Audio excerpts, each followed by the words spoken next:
Igreja Cristo é Vida, a sua cidade refúgio.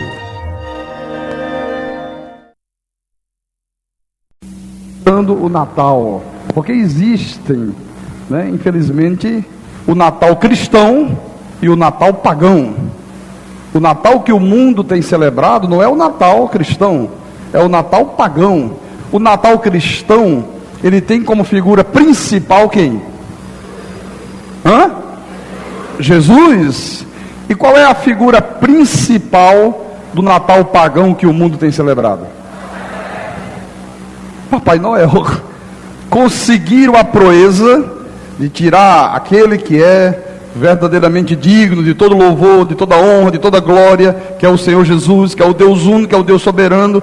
Colocaram Jesus, escantearam Jesus e o substituíram por uma figura ridícula, porque tudo que substitui Deus tem que ser tratado como ridículo, de um Papai Noel.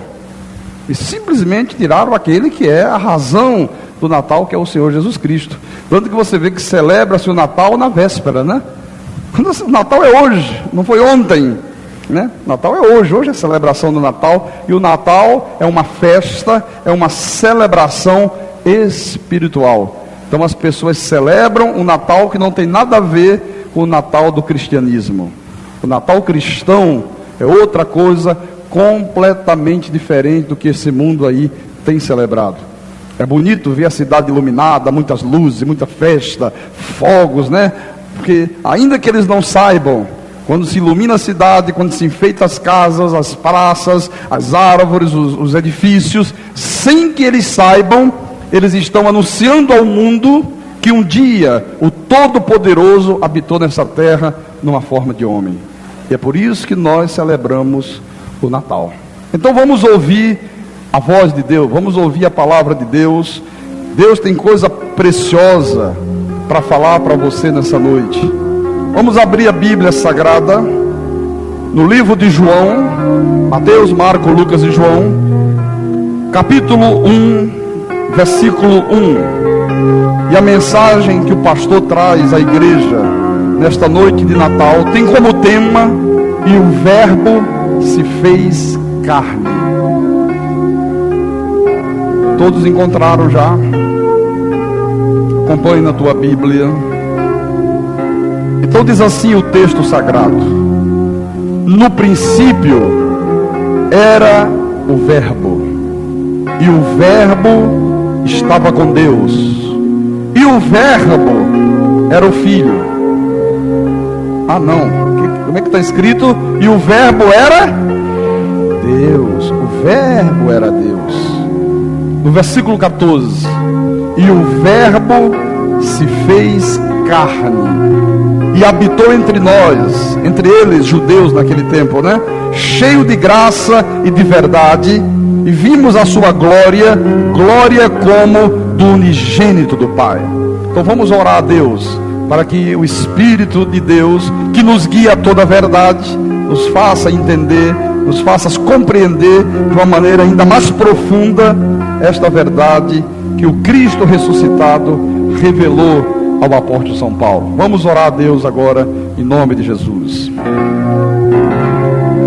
Senhor nosso Deus e nosso Pai, Tu és o Deus Santo, Tu és o Deus justo, Tu és o Deus Todo-Poderoso, o Deus soberano, o Deus que dirige as nações, aquele que detém na sua mão toda a força, todo o poder e toda a autoridade. Aquele que um dia nos chamou das trevas para a sua maravilhosa luz. Quando nós andávamos neste mundo como ovelhas desgarradas, como ovelhas que não têm pastor, perdidos pelos altos montes e outeiros da terra, um dia o bom pastor nos encontrou, nos colocou sobre os ombros. Estávamos como ovelhas feridas, sedentas, famintas, e o Senhor nos trouxe de volta para o aprisco. O Senhor nos deu vida nova. Nós estávamos mortos nos nossos delitos e pecados, e o Senhor nos deu vida outra vez. Arrancou do nosso coração, do nosso peito, um coração de pedra e colocou um coração de carne. nos deste Espírito novo e colocaste dentro de nós o teu Espírito Santo. E fizeste acontecer nas nossas vidas o milagre do novo nascimento. E hoje nós estamos aqui reunidos, meu Deus, na tua santa igreja. A igreja que é o concílio de Deus aqui na terra.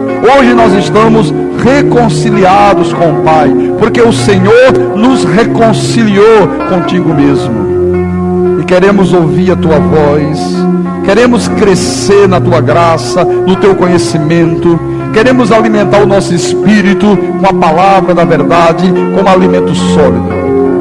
Usa-me, meu Deus, para falar à tua igreja nessa noite. Inspira-me, capacita-me, porque a minha suficiência vem de ti, vem do Senhor. E que tudo que seja falado aqui nessa noite seja para a tua honra, para a tua glória e para o teu louvor, em nome de Jesus, em nome do Senhor. Diga graças a Deus. Então, meus amados irmãos, igreja santa, igreja gloriosa de Jesus, povo que a Bíblia diz, o Senhor escreveu os nomes no livro da vida, desde antes da fundação do mundo. O que é na realidade o Natal? O que aconteceu na realidade há 2000 anos atrás, lá em Belém, lá em Israel? O que houve que hoje nós celebramos o Natal? O que aconteceu naquela época? Olha, o mundo inteiro celebra o Natal sem saber na realidade o que está celebrando. As pessoas imaginam que o Natal é a vinda do Filho de Deus ao mundo, que havia um filho que estava sentado lá no céu, num trono à direita do Pai, e um dia o Pai disse: meu filho, vai lá para o mundo, você vai lá, vai assumir um corpo, você vai morrer numa cruz, e aí as pessoas agora celebram o Natal. Mas na realidade o Natal não é isto. Isto é um equívoco, isto é um erro violento, tremendo, que acabou sendo absorvido pela igreja cristã, pela falta de conhecimento da palavra de Deus. Aliás, você lembra, nós temos falado muito aqui na nossa igreja, aquilo que Deus falou através do profeta Oséias, Oséias capítulo 4, versículo 6, quando ele disse: o meu povo está sendo destruído, porque lhe falta conhecimento, lhe falta o conhecimento.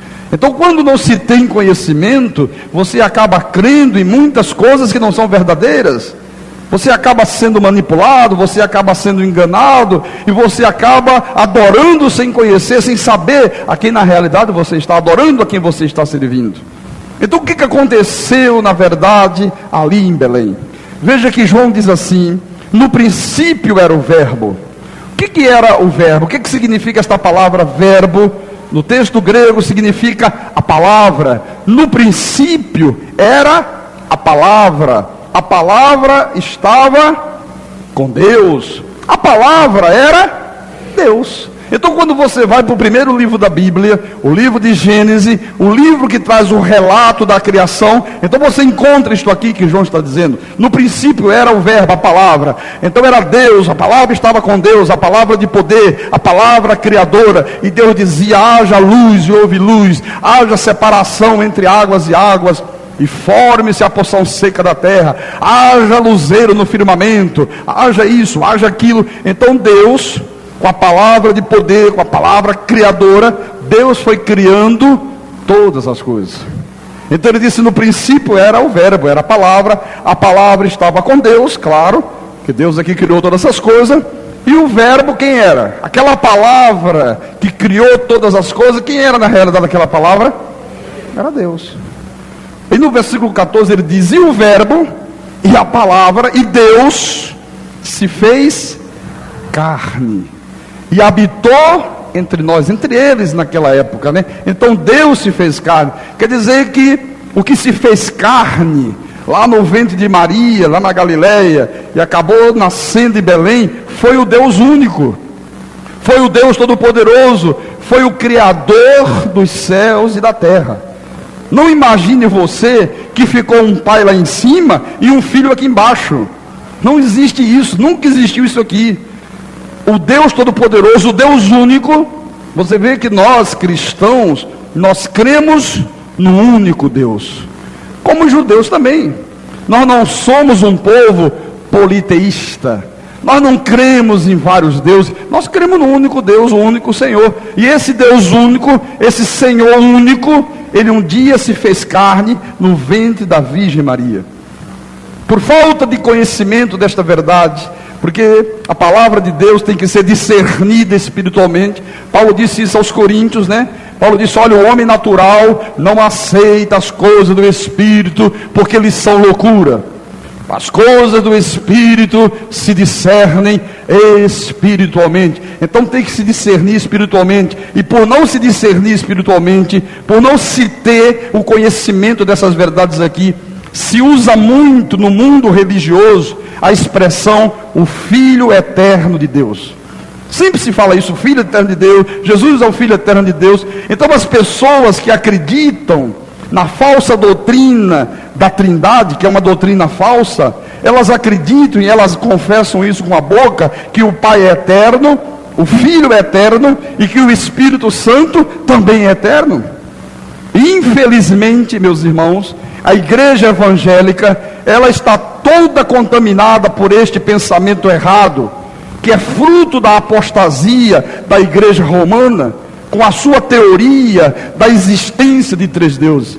Você vê que a maioria dos pastores, quando ora assim, ó, em nome do Deus Pai, em nome do Deus Filho e em nome do Deus Espírito Santo. Quantos deuses tem aí?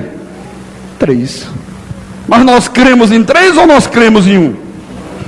Então, por falta de zelo, por falta de conhecimento, por não ter tido o cuidado de conferir coisas espirituais com espirituais, que foi esta a recomendação do apóstolo Paulo. Paulo diz que quando nós tratamos das coisas de Deus, nós sempre temos que conferir coisas espirituais com espirituais. Quando não se faz isso, e a igreja cristã, ela deixou de conferir na Bíblia coisas espirituais com espirituais, ela acabou herdando esta heresia. Porque, irmãos amados, igreja de Jesus Cristo, em nenhum lugar da Bíblia nós encontramos a afirmativa de que Jesus é o Filho eterno de Deus. Você pode ver o Filho sendo mencionado no Velho Testamento, nós encontramos aqui na Bíblia, mas nunca dando a entender que ele já existia naquela ocasião. Nunca, nunca, nunca, nunca. O Velho Testamento, ele menciona o Filho, mas apenas profeticamente. Quando o Velho Testamento fala de um filho, sempre fala no sentido profético, anunciando a sua existência a partir de Belém. O que, graças a Deus, realmente aconteceu, realmente se efetivou. E é por isso que hoje nós estamos aqui celebrando o seu nascimento. Então veja, em nenhum lugar as Escrituras afirmam que Jesus é o Filho eterno. Nós encontramos nas Escrituras, sim, que ele, Jesus, é o Filho gerado, é o Filho que foi gerado, não o Filho eterno, não o Filho pré-existente com Deus. Veja, por favor, o que o anjo disse a José no livro de Mateus. Agora vamos fazer o que Paulo recomendou, né? Conferir coisas espirituais com espirituais. Porque se você não fizer isto, aí você diz assim: bom, isso é o pensamento do pastor? É o pastor que pensa dessa maneira, isso é a visão dele. Não, aqui não tem o pensamento do pastor, aqui não tem a visão do pastor, porque quando nós tratamos das coisas de Deus, não há lugar para a lógica do homem, não há lugar para pensamentos humanos, não há lugar para interpretações particulares. A Bíblia interpreta a própria Bíblia. Amém? Então vamos lá, Mateus capítulo 1, versículo 20. O anjo aparece a José. José estava meio nervoso, né? José era noivo de Maria, estavam se preparando para celebrar as bodas, o casamento, e de repente Maria apareceu grávida, e José disse: ó, o que houve com esta mulher aí? O que essa mulher andou aprontando? E ele resolveu abandonar Maria, e foi preciso que Deus enviasse um anjo para falar com José, e dizer: José, fica calmo, fica tranquilo, não aconteceu nada do que você está pensando, Maria é uma mulher direita, ela é virgem. O que aconteceu na vida de Maria foi algo sobrenatural, que eu, Todo-Poderoso, realizei. Então veja só, enquanto ponderava nestas coisas, versículo 20, Mateus 1:20, eis que lhe apareceu em sonho um anjo do Senhor, dizendo: José, filho de Davi, não temas receber Maria, tua mulher, porque o que nela foi gerado é do Espírito Santo. Olha só, não temas, José, receber Maria como tua esposa, não temas. O que nela foi gerado, esta criança que está no seu ventre, que foi gerado no ventre de Maria, é do Espírito Santo. Então é muito fácil você chegar à conclusão que se o Filho é eterno, como normalmente se diz aí fora, então ele não pode ter sido gerado. Aquilo que é eterno não pode ter sido gerado. E se ele foi gerado, como diz aqui o texto, então ele não é eterno. Porque estas duas palavras, gerado e eterno, elas estão, meus irmãos, em frontal contradição uma com a outra. Não pode uma coisa eterna ser gerada, não pode uma coisa que foi gerada ser eterno. Então a verdade bíblica é que o Filho nunca preexistiu com o Pai desde a eternidade. Nunca, nunca, nunca. O Filho, ele foi gerado no ventre da Virgem Maria, lá na Galileia, quando ela concebeu e ficou grávida. Você vê que as palavras que o anjo Gabriel disse a Maria provam isto. Vamos ver em Lucas, Mateus, Marcos, Lucas, capítulo 1, versículo 35. Quando o anjo apareceu e comunicou que ela foi escolhida por Deus e que ela daria à luz uma criança, né, que essa criança iria chamada pelo nome de Jesus, e Maria ficou, mas como é que pode? Eu sou uma virgem, eu não tenho relação com homem algum, como é que eu vou poder dar à luz um filho? Como é que eu vou poder dar à luz uma criança? Então no versículo 35 diz assim: respondeu-lhe o anjo: descerá sobre ti o Espírito Santo, e o poder do Altíssimo te envolverá com a sua sombra. Por isso também o ente santo, preste atenção nessa expressão, por isso também o ente santo que há de nascer será chamado Filho de Deus. Veja, o ente santo, aquela coisa santa, aquele ente de carne, aquele corpo que foi gerado no ventre da Virgem pelo próprio Deus, será chamado o Filho de Deus. Por que o anjo disse será chamado? Por que ele usou essa expressão aqui? Porque simplesmente, meu irmão, o Filho não existia ainda. O Espírito Santo de Deus ainda ia gerar no ventre da Virgem. Ele disse: olha, esse ente santo que vai nascer, que o Espírito Santo vai gerar em você, ele será chamado, ele não é chamado, ele será chamado o Filho de Deus. Você vê que Paulo, o apóstolo São Paulo, também ratifica esta verdade na epístola que Paulo escreveu à igreja da Galácia, Gálatas capítulo 4. Confira na tua Bíblia, por favor. Gálatas capítulo 4, versículo 4 e 5. O apóstolo São Paulo, ele diz assim: vindo, porém, a plenitude do tempo, Deus enviou seu Filho, nascido de mulher, nascido sob a lei, para resgatar os que estavam sob a lei, a fim de que recebêssemos a adoção de filhos.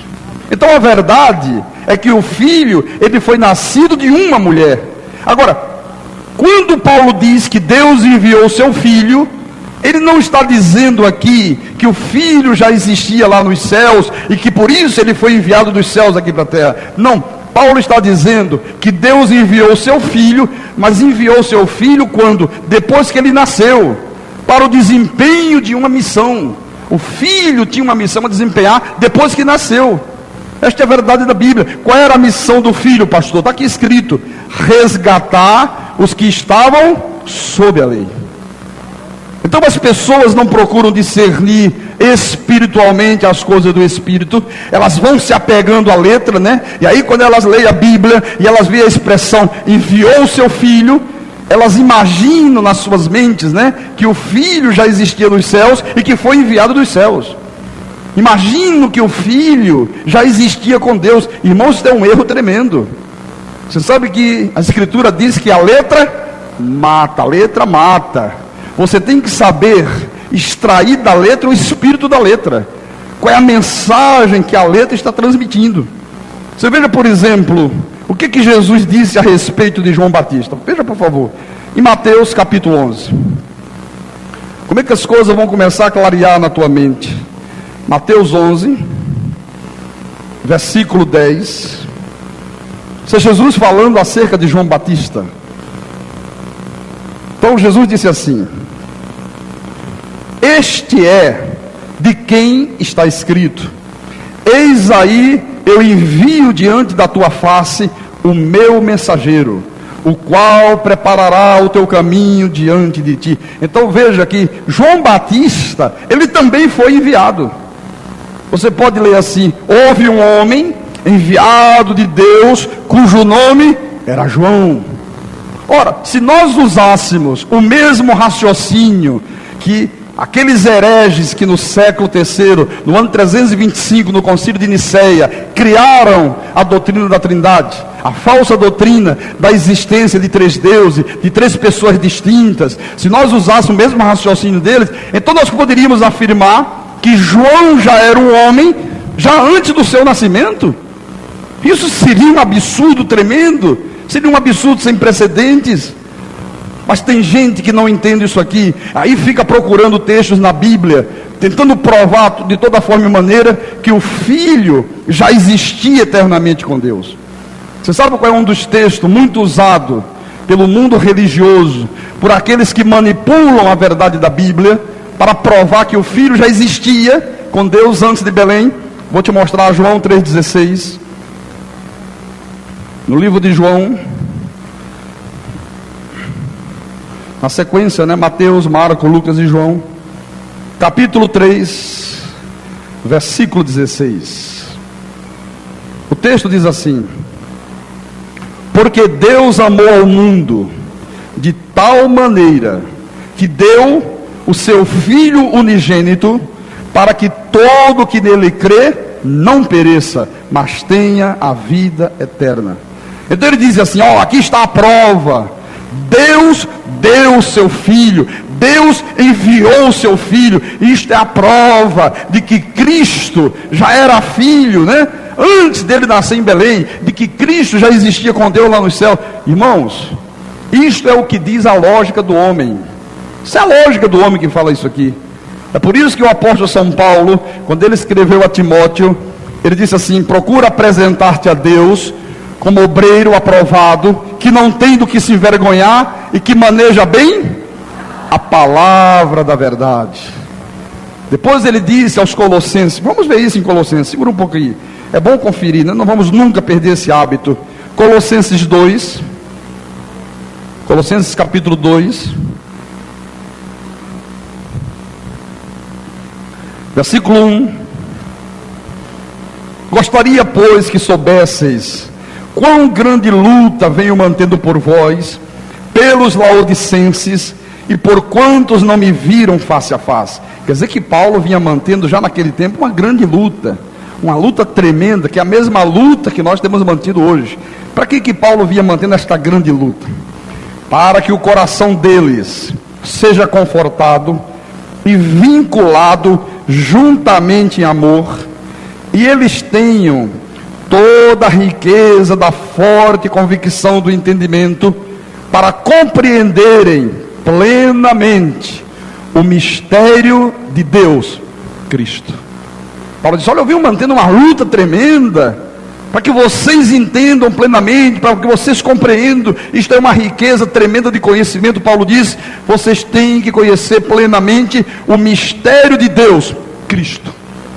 Qual era o mistério de Deus, Cristo? Era que Cristo era o próprio Deus no corpo de carne. Amém? Então você vê, porque Deus amou o mundo de tal forma que deu o seu Filho.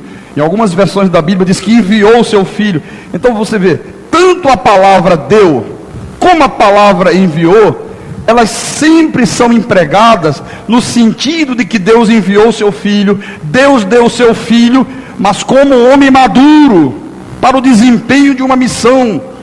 Não foi que Deus deu o seu Filho porque já existia com ele e mandou o Filho aqui para baixo. Não, ele deu o seu Filho, ele enviou o seu Filho, mas como um homem maduro.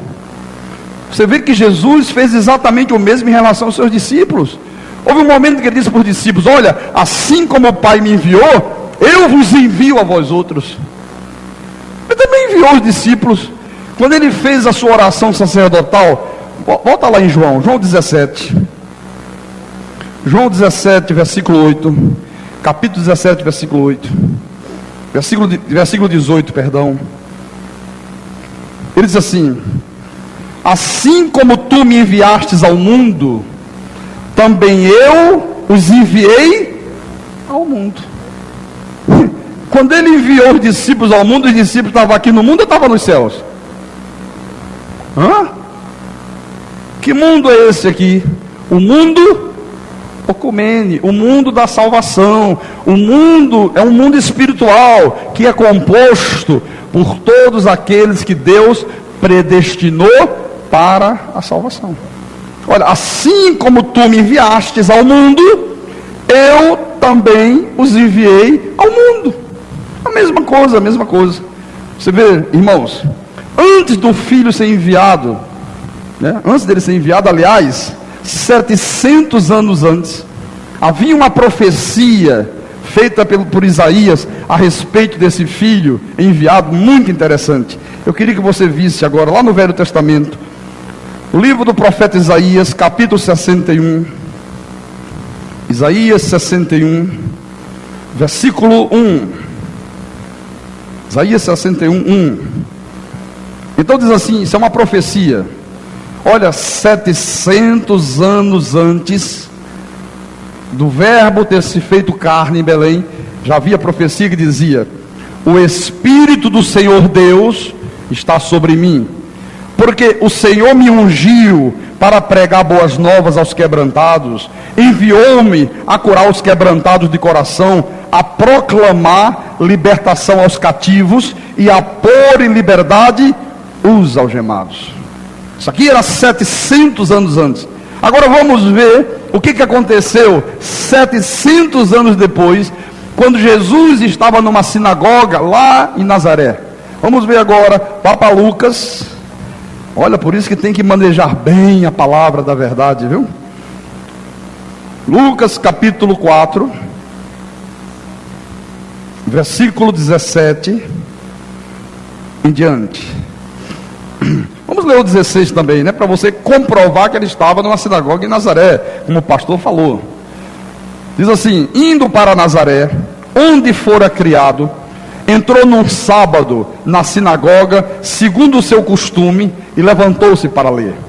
Então lhe deram o livro do profeta Isaías. Olha, deram para Jesus. Jesus estava num púlpito assim como esse aqui. Aí deram para ele o livro do profeta Isaías. E abrindo o livro, achou um lugar onde estava escrito. Aí ele achou o lugar onde eu li ainda há pouco: o Espírito do Senhor está sobre mim, pelo que me ungiu para evangelizar os pobres, enviou-me para proclamar libertação aos cativos e restauração da vista aos cegos, para pôr em liberdade os oprimidos e apregoar o ano aceitável do Senhor.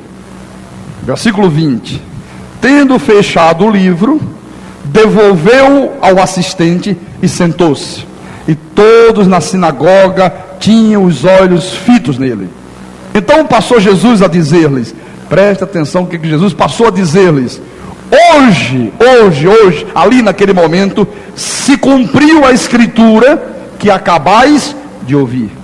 Observe que o filho disse assim: hoje se cumpriu a escritura, hoje se cumpriu a profecia. Então o filho estava dizendo, aquele ente santo, aquele corpo de carne, que o Senhor ungiu e que o Senhor o enviou, mas não antes dele ter sido gerado. O Senhor ungiu, o Senhor o enviou, mas não quando ele era uma criança recém-nascida, muito menos por ele ter preexistido com Deus, mas o Senhor ungiu e o Senhor o enviou como um homem maduro para o desempenho de uma função que durou 3 anos, na sua manifestação de filho. Então fica absolutamente claro que o filho passou a existir, o filho foi gerado aonde? Lá em Belém. Lá em Belém. Veja também o que diz Hebreus. Hebreus capítulo 1. Vamos todos juntos, né? Conferir na Bíblia. Hebreus 1, versículos 5 e 6. Veja o que diz aqui a palavra. Pois a qual dos anjos disse jamais: Tu és meu filho, eu hoje te gerei. E outra vez: E eu lhe serei pai, e ele me será filho. E novamente, ao introduzir o primogênito no mundo, diz: E todos os anjos de Deus o adoram. Eu pergunto para você: quando foi que o primogênito foi introduzido no mundo? Quando Maria deu à luz a criança. Quando a criança nasceu em Belém, então o primogênito, o primeiro, foi introduzido no mundo. Então, quando Deus introduziu o primogênito no mundo, havia também uma ordem expressa de Deus. Qual era a ordem? E todos os anjos de Deus o adorem. Olha, esta ordem aqui, ela foi cumprida, meu irmão, no exato momento que o primogênito foi introduzido no mundo, quando ele nasceu em Belém. Ali próximo de Belém, havia uns pastores que estavam ali trabalhando, cuidando dos seus rebanhos, né? Durante a vigília da noite. E Deus enviou um anjo àqueles pastores para anunciar o nascimento do Salvador. Anunciar que o primogênito havia sido introduzido no mundo. Veja em Lucas, volte lá em Lucas. Vamos ver Deus fazendo isto. Lucas capítulo 2. Eu não sei se eu estou indo muito rápido, estou? Eu vou um pouco devagar, não tem problema. Que às vezes eu esqueço, né, que algumas pessoas não têm esta mesma habilidade que o pastor tem de manusear a Bíblia e vou rápido. Minha tia hoje estava reclamando comigo que ela não aguenta. Ela disse: não adianta, eu não consigo ver as coisas, não tenho... Calma, um dia você chega lá e vai conseguir. Eu digo, vai só anotando, anota e ouve.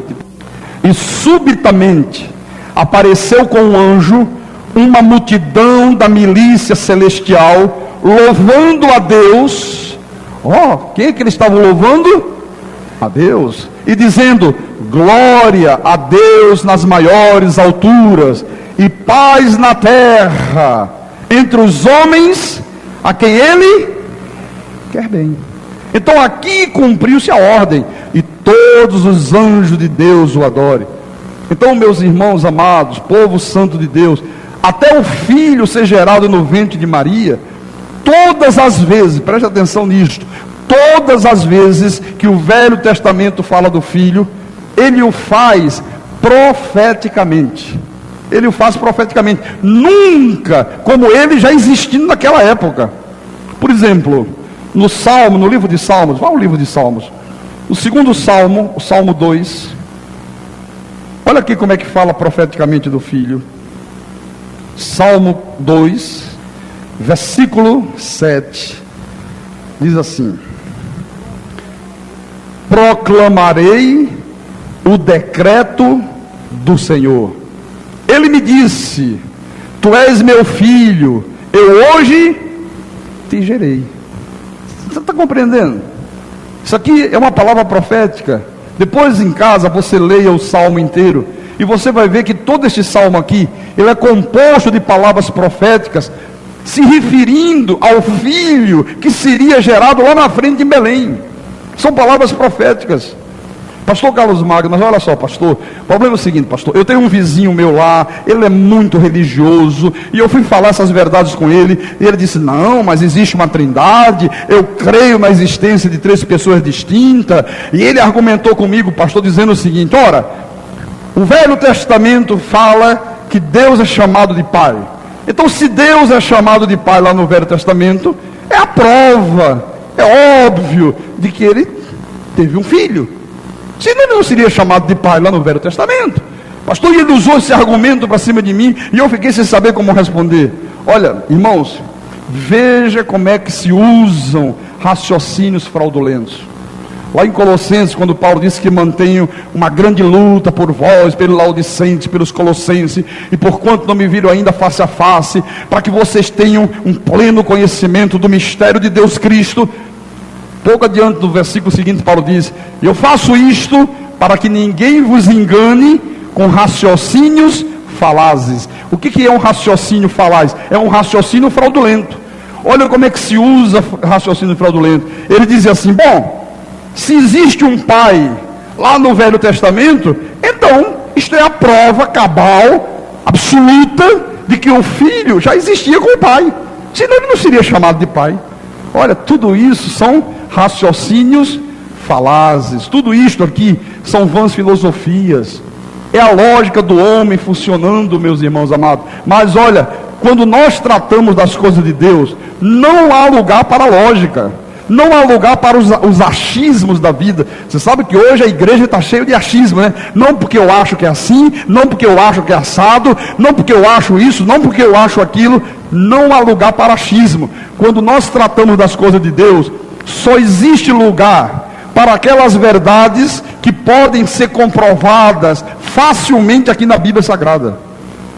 Vou repetir, por isso que Paulo recomendou a Timóteo: procura apresentar-te a Deus aprovado, como obreiro, como servo, que não tem do que se envergonhar e que maneja bem a palavra da verdade.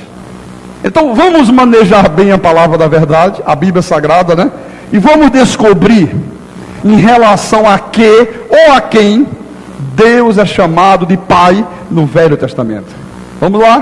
Por favor, o livro do profeta Jeremias. Jeremias capítulo 31, versículo 9. Isso está lá no Velho Pacto, né? Na dispensação da lei, o Velho Testamento. Na minha Bíblia do altar está na página 1023. Se você tem uma Bíblia igual a esta que eu uso aqui, esta Bíblia de letras gigantes da Sociedade Bíblica do Brasil, então está na página 1023. Então Jeremias capítulo 31, versículo 9.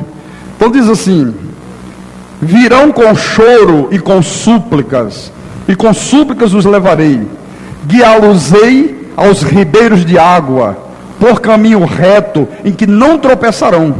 Isso é Deus falando. Porque sou pai para Israel, e Efraim é o meu primogênito. Então nesse texto aqui, Deus está sendo mencionado como o pai de Israel, e não como o pai do filho. No Velho Testamento, meus irmãos, Deus, o Senhor, Ele era o pai nacional dos israelitas, do povo israelita. É por essa razão que Ele é mencionado como pai no Velho Testamento inteiro, mas nunca em relação a Cristo, e sim em relação a Israel. Sempre em relação a Ele era o pai de Israel, o pai da nação israelita. Aliás, esta sempre foi a consciência do povo judeu. O povo judeu sempre compreendeu isso. Você quer ver no livro do profeta Malaquias? Adiante um pouco à frente. Malaquias é o último livro do Velho Testamento, antes de começar Mateus, né? É fácil de achar, né? Então Malaquias capítulo 2, versículo 10. Olha como o povo judeu tinha consciência de que Deus era o seu pai. Então diz assim, todos acharam? Capítulo 2 de Malaquias, versículo 10. Não temos nós todos o mesmo pai? Olha só, não temos nós todos o mesmo pai? Não nos criou o mesmo Deus? Por que seremos desleais um para com os outros, profanando a aliança de nossos pais? Então aqui mais uma vez, as escrituras mencionam Deus como o pai de todos os israelitas. Olha, é sempre neste sentido que Deus é mencionado como um pai no Velho Testamento. Sempre, sempre, sempre. A única exceção em toda a Bíblia, em todo o Velho Testamento, onde Deus é chamado de pai em relação a um filho, em relação a Cristo, são as palavras proféticas de Isaías, no capítulo 9, nós vamos ver agora, versículo 6. É a única vez, é a única exceção. Isaías capítulo 9, versículo 6, que é outra profecia, né? Então diz assim, isso aqui Isaías está profetizando 700 anos antes do nascimento de Jesus em Belém. Ele disse: porque um menino nos nasceu, um filho se nos deu, o governo está sobre os seus ombros, e o seu nome será Maravilhoso Conselheiro, Deus Forte, Pai da Eternidade, Príncipe da Paz. Isto aqui é uma profecia referente ao nascimento do Senhor Jesus. profeta Isaías, ele estava profetizando que aquela criança que nasceria 700 anos depois lá em Belém, ele era na realidade quem? Quem era aquela criança que 700 anos depois nasceria em Belém? Ele disse aqui, o Deus forte, o Pai da eternidade, o Alfa e o Ômega. Então Isaías estava afirmando categoricamente que Jesus era o Pai. Que Jesus é o Pai. Você vê que, irmãos, durante o seu ministério terreno, Jesus confirmou essas palavras proféticas de Isaías. Você sabe que o grande drama do povo judeu, até os dias de hoje, você sabe que os judeus, eles não creem em Jesus. Eles repudiam Jesus. Eu já estive em Israel 7 vezes, e eu conheço profundamente o povo judeu, e ele diz assim, não, Jesus foi apenas mais um homem, Jesus foi apenas mais um profeta, nada mais do que isso. E eles tiveram grande dificuldade em aceitar Jesus como Senhor, porque eles não conseguiam entender que em Cristo, em Jesus Cristo, estava se cumprindo todas essas profecias aqui. Eles não entendiam. Então quando Jesus dizia que era Deus, eles diziam, não pode, nós só cremos num Deus, como é que vem você agora dizer que é Deus também? Diziam, não pode, pega a pedra, apedreja, arrebenta, porque não existia heresia maior para o povo judeu do que você dizer que existe mais de um Deus. Então eles tinham grande dificuldade. Veja, por exemplo, no livro de João, Mateus, Marcos, Lucas, João, capítulo 10, Jesus sempre procurou confirmar essas palavras do profeta Isaías, né? Então, João capítulo 10, versículo 30. O Senhor disse assim, eu e o Pai somos dois. Ah, não é isso que está na Bíblia? Mas não dizem que o Pai é uma pessoa, o Filho é outra? Jesus disse, eu e o Pai somos um. Olha qual foi a reação dos judeus diante disso. Novamente pegaram os judeus em pedras para lhe atirar. Disse-lhe Jesus, tenho-vos mostrado muitas boas obras da parte do Pai. Por qual delas me apedrejais? Responderam-lhe os judeus, não é por boa obra que te apedrejamos, e sim por causa da blasfêmia. Olha como é que eles entenderam que Jesus estava dizendo que era Deus, que era o Deus Todo-Poderoso. Mas por causa da blasfêmia, pois sendo tu homem, te fazes Deus a ti mesmo? Por isso que nós vamos te apedrejar, por causa dessa blasfêmia. Você é um homem. Irmãos, eles só enxergavam a carne. Eles não entendiam que naquele corpo de carne estava quem? O próprio Deus. Jesus, ele era 100% homem, mas ele era 100% Deus. O Filho era a carne. O Pai quem é que era? O Espírito que habitava dentro daquele corpo. Então eu e o Pai somos um. O Pai está aqui, eu sou o Pai, né? Noutra ocasião, ele estava junto com os seus apóstolos. Você vai ver um pouco à frente, no capítulo 14, desse mesmo livro de João. João capítulo 14, versículo 6.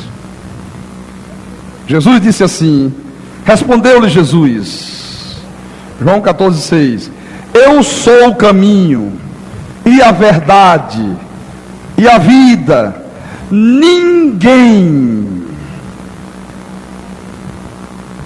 vai ao Pai. Ah, não é vai não? Eu passei 12 anos pregando isso, sabia? Quando eu falava esse versículo, eu dizia, irmão, Jesus disse, eu sou o caminho, a verdade, a vida. E apontava o dedinho lá para cima, ninguém vai ao Pai. Como se tivesse um pai lá em cima e um filho aqui embaixo. Observe, 99% dos pastores falam errado esse versículo aqui.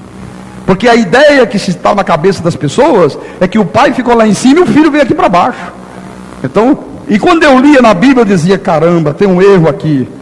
Que pena, né? Imprimiram errado, há um erro de português. Ninguém vem, digo, não é vem, é vai, o pai está lá em cima, como é que é vem?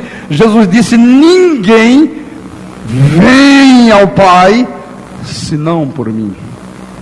E você sabe o que ele falou? Ele estava falando com os discípulos dele, que estavam há 3 anos ali junto com ele, dia e noite com ele. Ele disse assim no versículo 7, se vós me tivesseis conhecido, conhecerias também a meu Pai.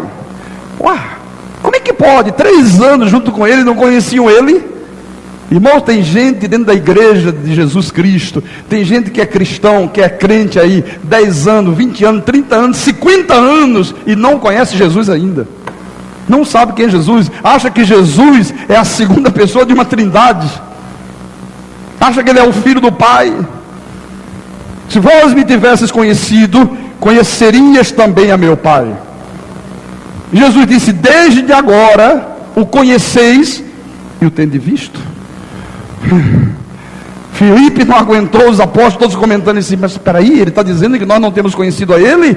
Se nós tivéssemos conhecido ele, conheceríamos também o Pai. Olha, ele está dizendo que desde agora nós conhecemos o Pai e temos visto o Pai. Como é que é possível? Onde está esse Pai? Cadê o Pai que ele está dizendo? Eu estou olhando para ele e não vejo esse Pai. Será que está escondido em algum lugar e nós não estamos vendo? E ficaram todos perturbados.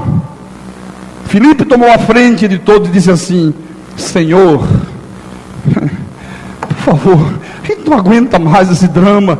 Sabe, isso é um mistério tremendo. Onde está esse Pai, pelo amor de Deus? O Senhor está dizendo que desde agora nós o conhecemos e o temos visto.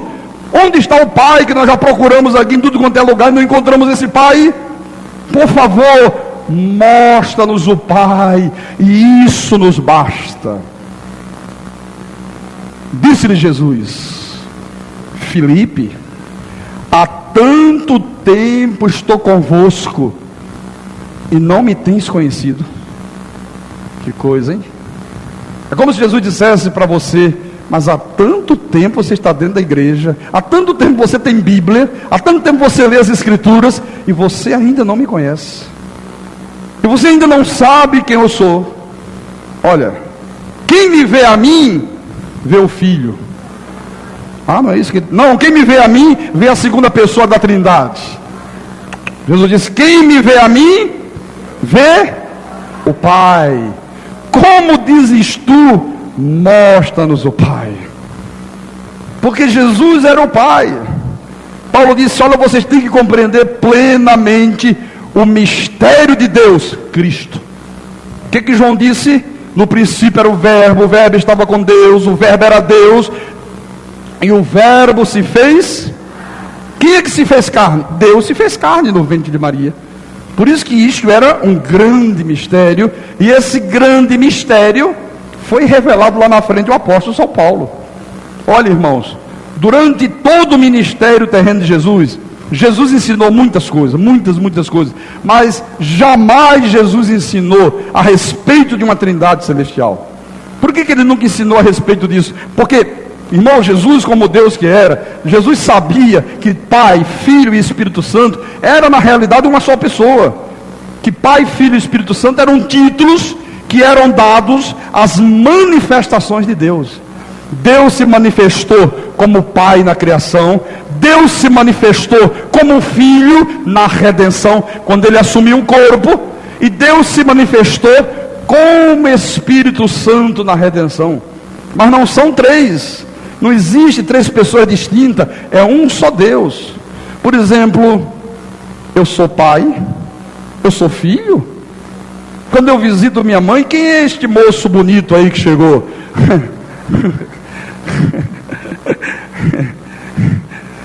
Aí as pessoas dizem: não, esse é o filho da dona Creuza. Quando eu vou no colégio dos meus filhos, quem é este moço aí? Olha, esse é o pai da Renata, é o pai do Rodrigo, é o pai do Rafael, é o pai do Renan. Então eu sou pai, eu sou filho, eu sou pastor. Eu pergunto: eu sou 3, eu sou 4? São títulos dados a mim. Então Deus se manifestou de 3 formas diferentes: como Pai na criação, como Filho na redenção e como Espírito Santo nesses últimos tempos. Amém? Nesse mesmo livro de João, olha o que Jesus disse à mulher samaritana, capítulo 4. Você veja, o povo de Deus fica enganado, manipulado, e tem verdadeiros delírios, né? Tem gente que diz: não, eu sou devoto do Filho. Ao outro diz, aos testemunhos de Jeová: não, filho é filho, eu fico é com o Pai que é mais poderoso. Aí vem o outro e diz: sabe de uma coisa? Eu creio mesmo é no Espírito Santo. O Espírito Santo é que é tremendo. Irmão, que confusão danada que fazem, né? Que confusão. Bom, vamos lá. João capítulo 4, versículo 21. Jesus estava com a mulher samaritana e ele disse assim: disse-lhe Jesus: mulher, podes crer-me que a hora vem, quando nem neste monte, nem em Jerusalém adorareis o Pai. Vós adorais o que não conheceis, nós adoramos o que conhecemos, porque a salvação vem dos judeus.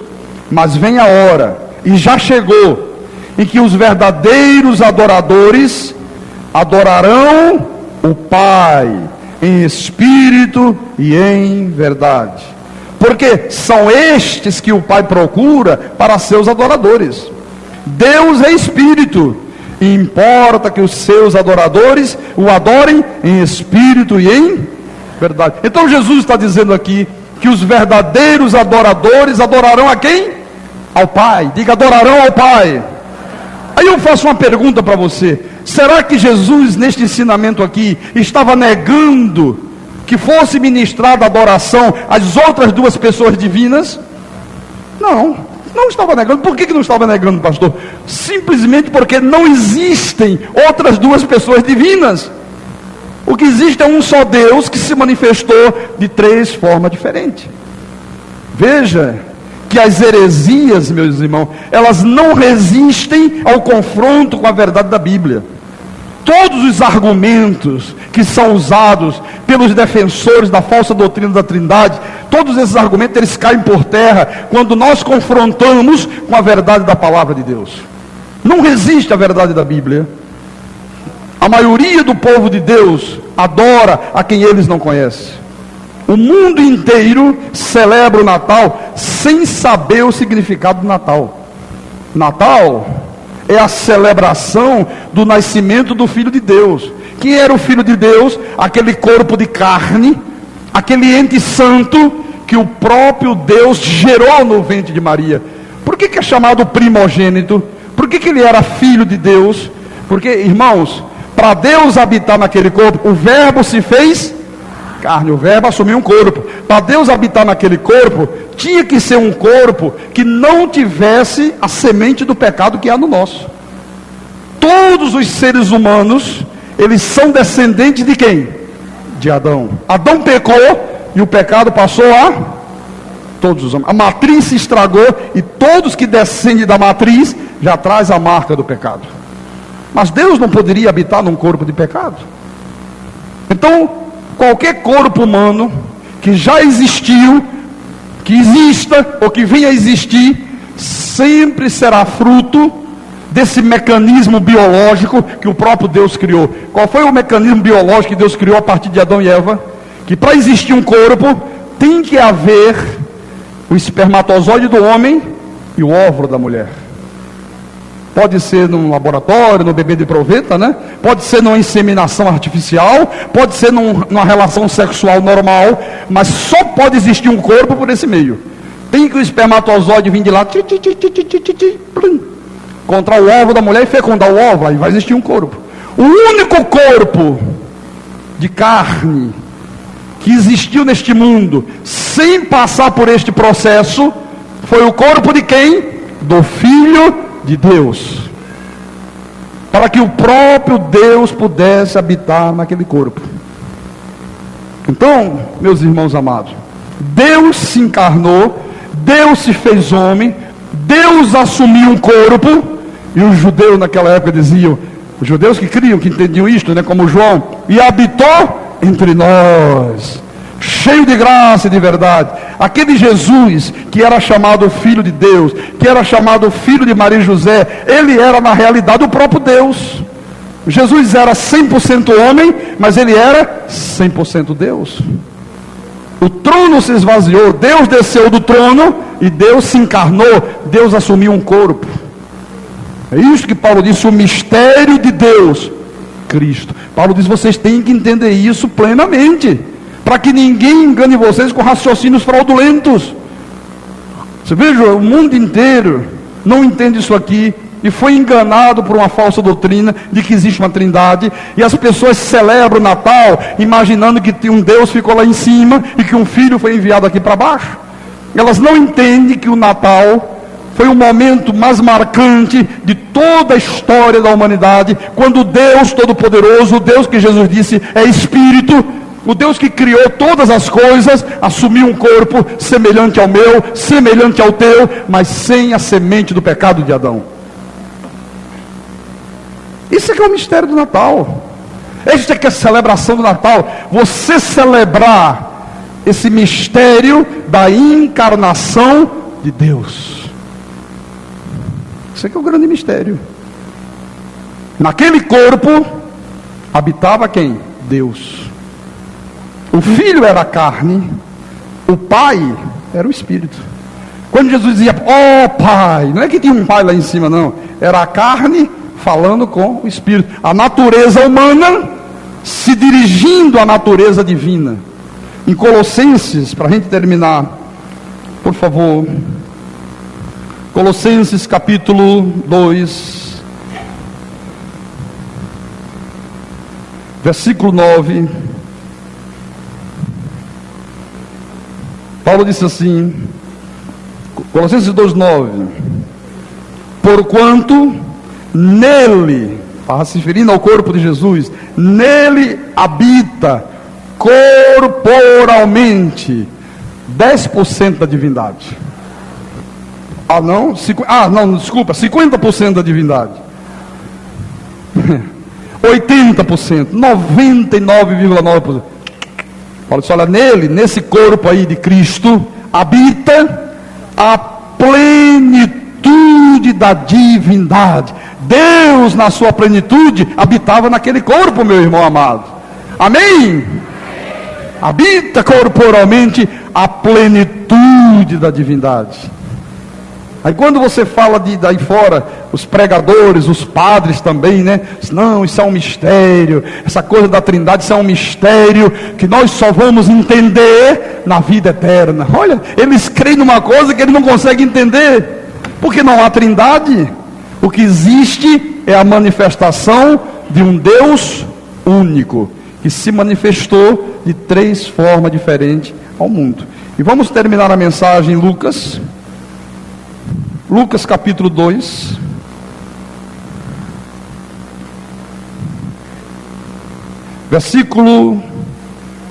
Lucas 2, versículo 1 em diante, diz assim: naqueles dias foi publicado um decreto de César Augusto, convocando toda a população do império para recensear-se.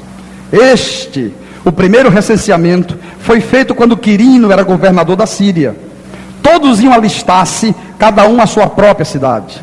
José também subiu da Galileia para a cidade de Nazaré, para a Judeia, a cidade de Davi, chamada Belém, por ser ele da casa e família de Davi, a fim de alistar-se com Maria, sua esposa, que estava grávida. Estando eles ali, aconteceu completarem-se-lhe os dias, e ela deu à luz o seu filho primogênito, enfaixou-o e deitou numa manjedoura, porque não havia lugar para eles na hospedaria.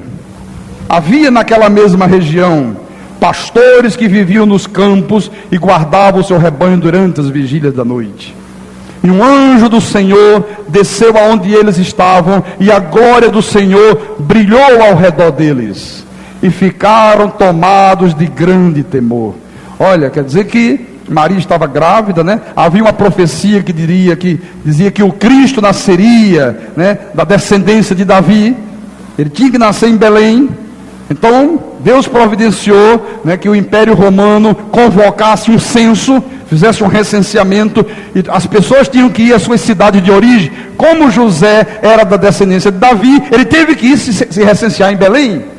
Tudo isso era plano de Deus, não foi obra do acaso. Então José foi com Maria grávida, e eles foram para Belém. Quando chegou exatamente em Belém, chegou a hora de Maria dar luz.